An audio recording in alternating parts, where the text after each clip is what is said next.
Balkan, mesto koje je vekovima bilo prava raskrsnica. Raskrsnica carstava, religija, kultura. To je prostor gde su se linije koje spajaju i one koje razdvajaju, isprepletale na prosto neverovatne načine. U ovom našem osvrtu zaronit ćemo duboko u tu priču, kako su se mostovi i zidovi gradili praktično jedni pored drugih. I to nas dovodi do ključnog pitanja, do prave zagonetke. Kako je, zaboga, moguće da na istom parčetu zemlje, među narodima koji dele toliko toga, istovremeno postoje tako snažne, neraskidive veze i tako duboki istorijski rovovi? Ajde da zajedno probamo da raspetljamo ovu neverovatno složenu priču. Idemo redom. Da bismo uopšte razumeli Balkan, moramo prvo da shvatimo sile koje su ga oblikovale i delile. Dakle, prvo poglavlje naše priče – velike podele. Koji su to temelji na kojima su razlike izgrađene? Pa sve u suštini počinje sa 3 velike religije – pravoslavlje, katoličanstvo i islam.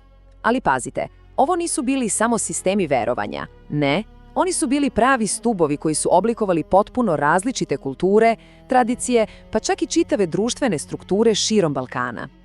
Sad tu priča postaje još zanimljivija, jer religija postaje i administrativni alat. Osmansko carstvo je uvelo nešto što se zove sistem mileta. Šta to znači? Pa to značilo da nečija vera nije bila samo privatna stvar. Ne, ona je definisala pravni položaj, zajednicu kojoj se pripada, pa čak i prava koja se imaju. I tako su verske razlike postale ozvaničene, duboko ukorenjene u samo tkivo društva. A ovo je sjajan primer te složenosti. Zamislite, ljudi su govorili praktično isti jezik, ali su koristili 2 različita pisma. Latinica i ćirilica su vremenom postale mnogo više od alfabeta. Postale su simboli, znate, zastave pripadnosti različitim kulturnim i verskim sletovima. Jedna reč, 2 pisma, 2 potpuno različite priče. Dobro, da sumiramo na trenutak. Znači, imamo religiju koja određuje ko si pred zakonom, imamo jezik i pismo koji postaju kulturni bedemi i povrh svega toga imamo imperijalnu politiku koja je te razlike naravno koristila da bi lakše vladala. To su u suštini bili glavni stubovi podele na Balkanu. Sad, da li je to zaista cela priča? Naravno da nije. Jer ako bismo se zaustavili ovde, imali bismo jednu vrlo pojednostavljenu crno-belu sliku. A istorija Balkana je sve samo ne to. Zato sada okrećemo list. Drugo poglavlje – kulturni mostovi. Hajde da istražimo sve one prostore gde se različiti svetovi Balkana nisu samo dodirivali, već su se prožimali, mešali i stvarali nešto potpuno novo. U svakodnevnom životu ljudi su jednostavno morali i hteli da budu povezani. Trgovine na pijacama, zajednički zanati koji su se prenosili sa kolena na koleno, a tek muzika. Ona zaista nije poznavala granice. Gradovi kao što su Sarajevo, Skoplje, Beograd, oni su bili pravi kotlovi u kojima su se mešali jezici, običaji i ideje. I mislim da ovaj citat savršeno pogađa suštinu. Niko nije očekivao da će ti kulturni mostovi izbrisati razlike. To nije ni bio cilj.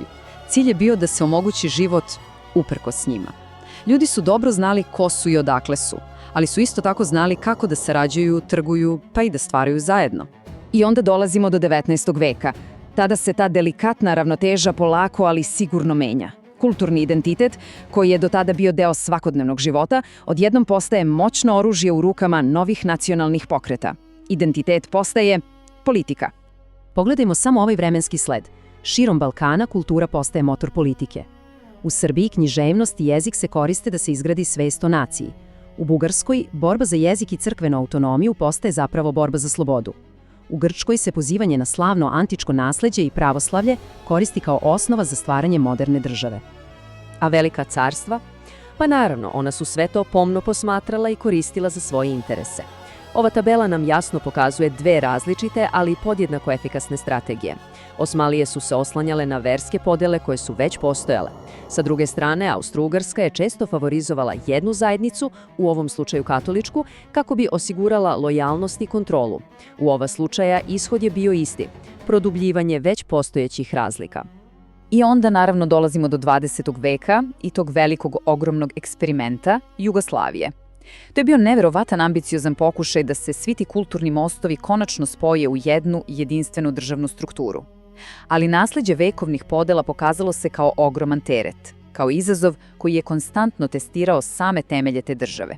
I sve nas to dovodi do danas. Jer istorija nikada ne ostaje samo u prošlosti, zar ne? ona uvek ostavlja odjeke. Pa, kako se sva ova kompleksna priča o podelama i spajanjima odražava na Balkan danas? Vratimo se na ključnu ideju celog ovog objašnjenja. Stvar je u tome da podele i mostovi nisu faze koje smenjuju jedna drugu. Ne, oni su paralelni procesi. Dve sile koje teku istovremeno, konstantno. One su oblikovale prošlost Balkana i, što je najvažnije, nastavljaju da oblikuju njegovu sadašnjost. A tu dvojnost, tu dvostruku priču vidimo svuda oko nas i danas. S jedne strane, ožiljci starih sukoba, stare podele i dalje su itekako vidljivi u politici i društvu. A sa druge, grade se potpuno novi mostovi kroz ekonomiju, turizam, kroz zajedničke obrazovne i kulturne projekte. Ta borba između dve sile, ona i dalje traje. I time završavamo sa pitanjem koje u suštini definiše budućnost čitavog regiona. Prošlost je ispisana, tu ne možemo mnogo, ali stranice budućnosti, one su još uvek prazne. Pitanje je da li će nove generacije uspjeti da izgrade mostove koji su jači od starih zidova. To je, mislim, pitanje o kojem zaista vredi razmisliti.